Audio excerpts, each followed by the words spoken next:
Bien, vamos a compartir con Ítalo Atencio, presidente de la Asociación Nacional de Supermercados y Autoservicios ANSA. Estamos, bienvenido Ítalo, nuevamente a compartir con nuestros televidentes, pero estamos en la apertura de este nuevo año 2025. Ya nosotros previamente habíamos hecho contigo un balance de cómo transcurrió, cómo fue la dinámica, cómo terminaba el sector y cómo estamos un poquito ahora visualizando las cosas. Algunos episodios que están allí presentes, el tema del abastecimiento, el tema de la inflación, el tema del deslizamiento de la paridad dólar-bolívar. Bueno, son un conjunto de variables que están allí presentes. Bueno, gracias por la oportunidad, Carlos, de estar aquí. Feliz año para ti y para todos los que nos ven. Igual para ti. A esta hora y bueno, hablemos del sector y cómo terminamos el año pasado, cómo fue el mes de diciembre y qué vemos para este año 2025. El mes de diciembre fue un mes con contrastes. Porque primero fue el mejor mes del año.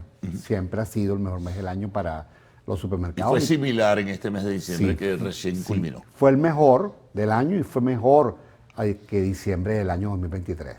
Eso es una primera realidad. Pero no fue tan bueno como pensábamos.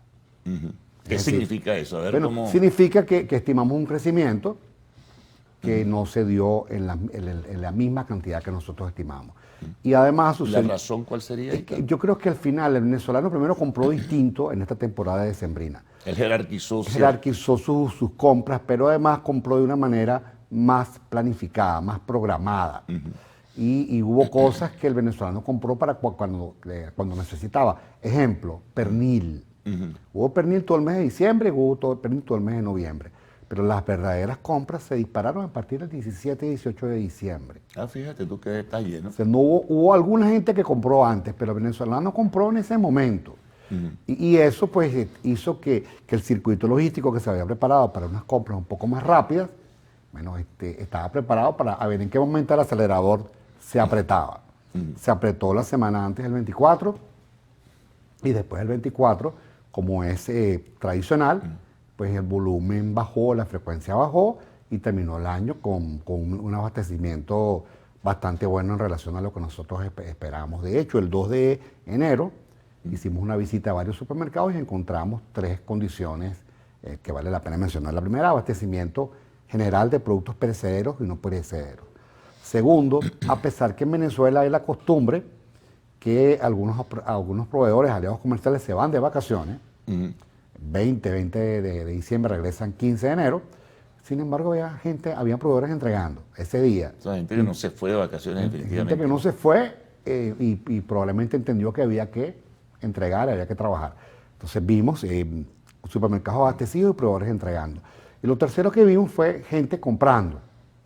No mucha gente, pero había gente comprando de manera tranquila, ordenada, priorizando las compras en productos básicos, productos en proteínas, en lo que acompaña las proteínas y los productos básicos para comer, y uno que otro enlatado y productos de limpieza. Es decir, que esa muchedumbre que en años anteriores veíamos sobre los supermercados a último momento, porque el venezolano tiene pues esa forma muy particular de dar las cosas para última hora, no se vio en esta oportunidad. No se programó, porque la gente lo hizo con tiempo. Además, ¿qué sucedió? Cosas interesantes que no habían pasado antes. Hubo supermercados que abrieron el 25 de diciembre. Hubo supermercados que abrieron el 1 de enero. Preparándose para que el venezolano, el consumidor que cambió sus hábitos de consumo, si quería comprar el 1 de enero, iba a conseguir dónde. O también el 25 de diciembre. O sea, enero siempre es más bajo que diciembre, siempre. Empezó con un poquitico más de volumen de que nosotros esperábamos, pero la gente comprando y con un mercado abastecido. Fíjate, Ítalo, y esos productos también que se agregan a lo que es el pernil, que es un producto de referencia, los productos para las tradicionales hallacas, otros productos que también vienen de la gastronomía internacional, pero los hemos asumido, las aceitunas, los panetones, en fin, todo ello. ¿Cómo fue el abastecimiento de los productos que llamamos nosotros de la cesta navideña? Todo lo que es proteína, que es pernil, es pollo, es carne. Todo lo que acompaña a las hallacas, que es harina de maíz, de pabilo, hojas, turrón, panetón, pan de jamón, hubo presencia de eso en todos los supermercados. Que veíamos, por ejemplo, mayor surtido de panetón de marcas distintas, no solamente las 2 o 3 marcas líderes de todo el tiempo, sino marcas distintas. Incluso el 2 de enero vimos panetón en los supermercados. Creo que la gente compró, pero compró más de acuerdo a lo que necesitaba y compró con precaución, pero compró. Todavía uno ve aceitunas alcaparras en los supermercados.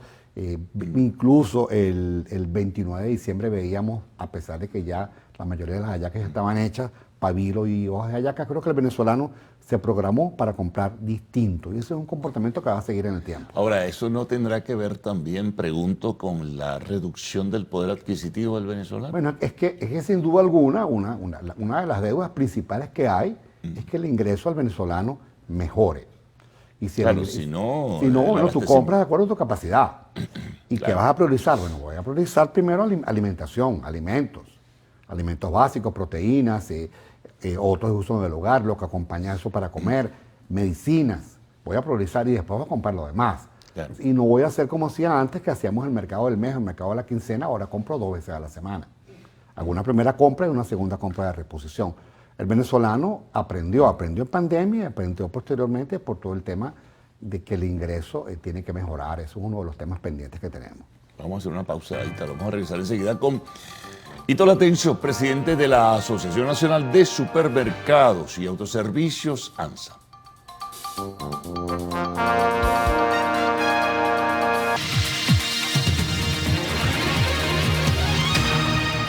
Bien, seguimos conversando con Ito Latencio, presidente de ANSA. Bueno, vamos ahora a hablar, estamos en el 2025, del presente, ¿no? ¿Cómo visualizan ustedes la cosa? Ustedes siempre realizan proyecciones de cómo puede marchar el año. ¿Cómo lo observan? ¿Cuál es la percepción general?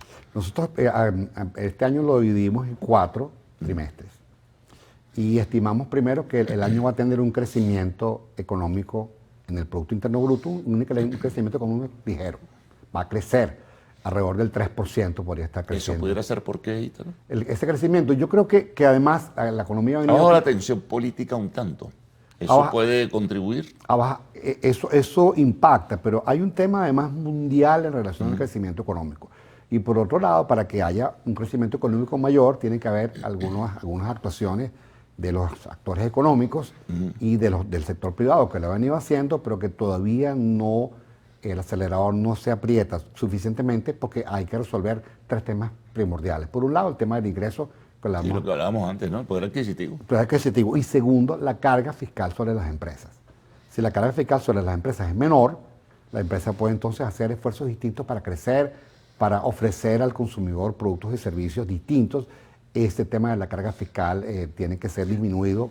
Fíjate, perdona que te interrumpa, pero los augurios no son los mejores en principio, porque los anuncios que han hecho algunos voceros oficiales indican que tienen la intención de, recargar precisamente lo que es esa carga fiscal, ¿no? Y así no va a poder avanzar en la empresa privada, que es el potencial fundamental que genera la actividad y le da fuerza a la actividad económica. Nuestro planteamiento sobre el tema fiscal es el siguiente. Por un lado, formalizar en la mayor medida de lo posible la economía. Mientras la economía sea formal, hay más gente que paga impuestos. Y si hay más empresas y más gente que paga impuestos, la carga se distribuye entre todos. Lo que pasa es que ha habido un desplazamiento y un deslizamiento hacia la informalidad tremendo. Totalmente. Por la carga fiscal precisamente. Entonces hay que hacer incentivos para que el informal, que es una realidad, se formalice, y para que el formal, que es el que paga impuestos, es el que genera empleo, es el que invierte, tenga entonces incentivos para invertir. Ahí pudiera ayudar que sí se aprobó la factura electrónica. Por ejemplo, puede ayudar eso porque esa parte de la economía era informal. Ahora debería ser un poco más formal. Pero ¿cómo vas a controlar eso? Es difícil de controlar. En la informalidad digo, en lo formal lo vas a controlar evidentemente. Pero al menos un paso. Y yo lo que creo es que el que salió de la formalidad y se fue a lo informal por la carga fiscal, hay que incentivarlo para que regrese. ¿Cómo incentivas eso? Con incentivos fiscales para la inversión, para la creación de empleos, para la apertura de negocios. Si yo tengo incentivos a ser formal, yo regreso. Ahora, regresar a ser formal solamente por el deber ser, probablemente en temas como los actuales es un poco complicado. Entonces ese es el segundo elemento. ¿Y cuál es el tercero? Que haya incentivos fiscales generales y también en los municipios para la inversión. A pesar de que el año pasado se aprobó la llamada Ley de Armonización Tributaria, Es un tema que tiene Pero que seguir. todavía no, eso te iba a preguntar, ya que lo mencionas, eso todavía no se ha organizado del todo bien, todavía sigue habiendo algunos excesos en algunos municipios del país que sencillamente redoblan la carga tributaria que tiene la empresa privada. Claro que sí reguló esta ley. Reguló que el tope máximo era 2.5%, Ya. hasta 2.5%. Y eso es respetado. Anteriormente hubo algunos municipios que cobraban más de ese valor. Pero ¿qué ha sucedido? Que algunos, por ejemplo, que cobraban 1 hora, cobran 2,5. Entonces, yo creo que hay que hacer un reordenamiento de acuerdo a la capacidad del municipio, a las necesidades fiscales de ese municipio y a la capacidad de esa empresa. Yo creo que tiene que ser un impuesto municipal a la medida del municipio y de las empresas que están ahí, para que entonces al final las empresas paguen, haya más formalidad, pero también sea una carga que pueda ser sobrellevada por los empresarios. Ahora, hay una variable que es vinculante al poder adquisitivo, Ítalo, que es sencillamente la inflación. La inflación, si bien se ha reducido y se han hecho esfuerzos significativos apreciables, se mantiene allí y ha habido un deslizamiento, ¿verdad?, del patrón dólar bolívar, y eso ejerce efectos sobre los precios finalmente. Claro, hay que recordar también a veces nos cuesta recordar lo que planificamos en el año. Recuerdo que en el año 2022, cuando pronosticamos cómo iba a cerrar la tasa de cambio en el año 2023, decíamos un valor. En el año 2023 hicimos lo mismo para el 2024 y decíamos que la tasa de cambio oficial iba a cerrar entre 50 y 55 bolívares por dólar. Cerró en ese valor. Lo que creo que nadie tenía pensado era que la tasa que abrió en enero en 36.02 iba a estar en agosto en 36.30. Eso no lo pensó nadie. Por supuesto, si... Eso, por supuesto, Bueno, aguantó, entonces aguantó, después había que deslizar, como efectivamente deslizó. ¿Eso tuvo impacto en los precios? Sí. ¿Qué fenómeno sucedió? Como hay competencia, hay más supermercados, más comercios y más marcas, el comerciante y el empresario se dio cuenta de lo siguiente: el que aumente el precio queda fuera del mercado, no vende. Entonces sacrificamos margen de rentabilidad, lo dejamos en la mesa para poder seguir vendiendo. ¿Y ese equilibrio se mantuvo en el marco de lo que es o el escenario de la competencia? Se mantuvo ese equilibrio, hay más competencia, pero hay una rentabilidad que ha estado relativamente comprometida. Entonces tienes que empujar un mejor poder adquisitivo. ¿Cómo logras el poder adquisitivo? Bueno, eso es más complejo, ¿no? Claro. Una manera de lograr un aumento del poder adquisitivo es hacer una reforma, por ejemplo, de la ley del trabajo, donde podamos tener un incremento de los ingresos que no necesariamente tenga una carga prestacional, que es un elemento importante que aumenta el costo de las empresas. Eso por un lado. Y por otro lado, que sea posible tener ingresos distintos a los ingresos tradicionales en compensación para que el trabajador tenga la posibilidad de tener una mayor capacidad de compra. Y por otro lado, para que la inflación pueda bajar, tiene que haber actuaciones en política fiscal y monetaria, que ha habido, pero creo que tiene que tener un poco más de profundidad para que la inflación baje entonces a los niveles que tuvimos en un momento, a los niveles que nosotros requerimos como país. Muy bien. Buena información. Bueno, para iniciar el año, bien importante entonces tener detalles de lo que pudiera vislumbrarse, ¿no?, en el sector de supermercados y autoservicios. Gracias, Ítalo, por haber estado con nosotros, Carlos, en la mañana de hoy. Nos vamos a la pausa y recuerden que en breve arte y espectáculos en lo actual.